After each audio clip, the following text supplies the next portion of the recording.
Kasus dugaan pengancaman kekerasan oleh musisi IGD Ari Astina alias Jering terhadap blogger Adam Denny memasuki babak baru. Polda Metro Jaya menyita ponsel milik istri Jering, Nora Alexandra, karena diduga dipakai untuk melakukan pengancaman terhadap pelapor, blogger Adam Denny.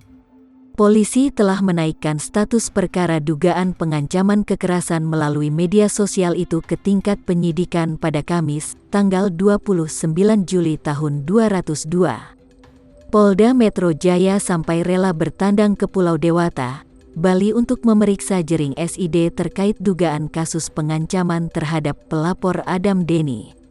Diketahui Jering masih diperiksa sebagai saksi, dan kini ponsel istrinya juga disita polisi. Sehingga, Nora pun ikut terkena imbas dan diperiksa sebagai saksi. Setelah diperiksa pada tanggal 28 Juli tahun 2021 di Bali, penyidik sudah menyita 2 barang bukti berupa ponsel.